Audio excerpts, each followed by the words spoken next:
وَلَقَدْ يَسَّرْنَا الْقُرْآنَ لِلذِّكْرِ فَهَلْ مِن مُّدَّكِرٍ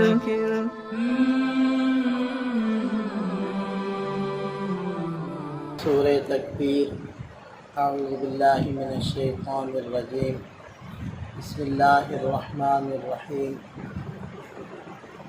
اذا الشمس کورت،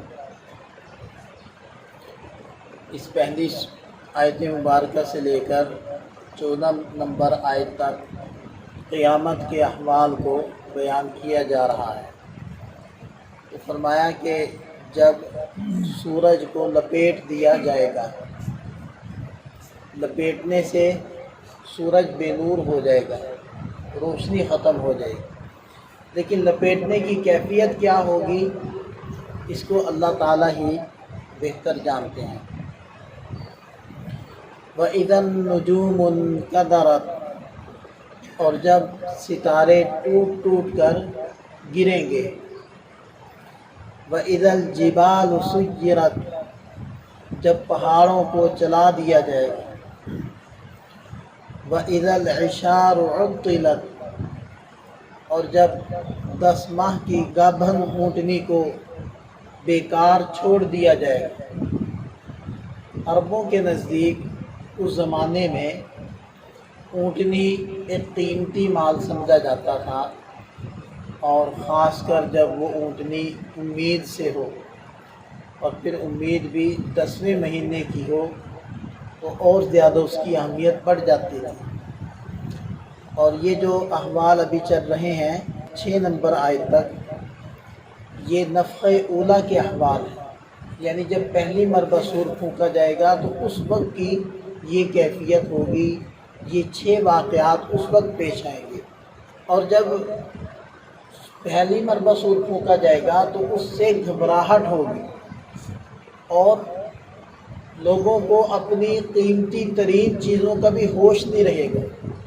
تو یہ اس کیفیت کو بیان کیا جا رہا ہے کہ قیمتی ترین مال بھی بیکار ایسے چھوڑ دیا جائے گا، اس کی ہوش بھی باقی نہیں رہے گی۔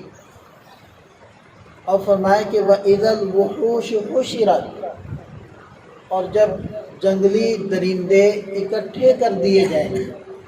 وہی گھبراہٹ جیسے انسانوں میں ہوتا ہے کہ گھبراہٹ کے وقت میں وہ سب اکٹھے ہو جاتے ہیں، تو اسی طرح جنگلی جانوروں میں بھی ہوگا کہ گھبراہٹ کی وجہ سے وہ سارے ایک جگہ اکٹھے ہو جائیں گے۔ وَإِذَا الْبِحَارُ سُجِّرَتْ، اور جب سمندروں میں آگ لگا دی جائے گی۔ یہ 6 واقعات ہو گئے جو نفخہ اولیٰ کے وقت پیش آئیں گے۔ وَإِذَا النُّفُوسُ زُوِّجَتْ، اور جب انسانوں کو جوڑا جوڑا بنا دیا جائے گا، یعنی فرما بردار الگ، نافرمان الگ، ان کو اکٹھا کر دیا جائے گا۔ یہ جو معاملہ ہوگا یہ نفخہ ثانیہ کے بعد ہوگا، جب دوبارہ سے انسان زندہ ہو جائیں گے اور حساب کتاب شروع ہونے سے پہلے یہ معاملہ ہوگا، تو یہ نفخہ ثانیہ کے بعد ہوگا۔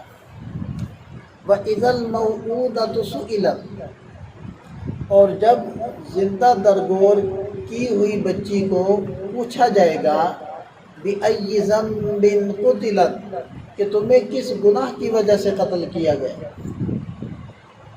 عربوں کے اندر جاہلیت میں بچی کا پیدا ہونا منحوس سمجھا جاتا تھا، یا پھر وہ اپنی جہالت کی وجہ سے اس چیز میں عار محسوس کرتے تھے کہ ان کا کوئی داماد ہو۔ حالانکہ کس قدر پرلے درجے کی بیوقوفی والی بات ہے کہ خود بھی تو کسی عورت سے پیدا ہوئے اور خود بھی تو کسی کے داماد ہیں، تو خود داماد بننا کسی کا، اس میں کوئی شرم محسوس نہیں کرتے تھے، اور کسی کا داماد بننا اپنا، اس کو عار محسوس کرتے تھے۔ اس کی وجہ سے بہت سارے لوگ یہ کرتے تھے کہ بچیوں کو زندہ دفن کر دیتے تھے، تو قیامت کے دن ان کو زندہ کر کے پوچھا جائے گا کہ تمہارا قصور کیا تھا۔ یہ اصل میں پوچھنے سے مقصد مجرمین کو سزا دینا ہوگا وَإِذَا الصُّحُفُ نُشِرَتْ، اور جب اعمال نامے پھیلا دیے جائیں گے، سامنے کر دیے جائیں گے۔ وَإِذَا السَّمَاءُ كُشِطَتْ، اور جب آسمان کا چھلکا اتار دیا جائے گا۔ یہ کشت کا معنی ہوتا ہے جانور کی کھال کو اتارنا۔ تو یہ نفخہ اولیٰ کے اندر ایسا ہوگا کہ ستارے جھڑ جائیں گے، سورج لپیٹ دیا جائے گا، تو گویا کہ آسمان کی جو زیب و زینت تھی وہ ختم ہو جائے گی، اور یہ ایسے ہی ہے جیسے کہ اس کا چھلکا اتار دیا۔ یا پھر ایک اس کا ترجمہ ہوگا آسمان کو لپیٹ دیا جائے گا۔ پہلا آسمان لپیٹ دیا جائے گا اور پہلے آسمان کے اوپر کی جو چیزیں ہیں وہ نظر آنے لگے۔ یا پھر اس کا یہ معنی ہوگا وَإِذَا الْجَحِيمُ سُعِّرَتْ، اور جب جہنم کو دہکایا جائے گا، بھڑکایا جائے گا۔ وَإِذَا الْجَنَّةُ أُزْلِفَتْ، اور جب جنت کو قریب کیا جائے گا۔ عَلِمَتْ نَفْسٌ مَّا أَحْضَرَتْ، ہر جی جان لے گا جو کچھ اس نے کیا ہوا ہوگا، یعنی اپنے کیے دھرے کو سب جان لیں گے اور ان کے سامنے آ جائے گا۔ اللہ تعالیٰ آخرت کی ہم سب کو تیاری میں لگے رہنے کی توفیق عطا فرمائے۔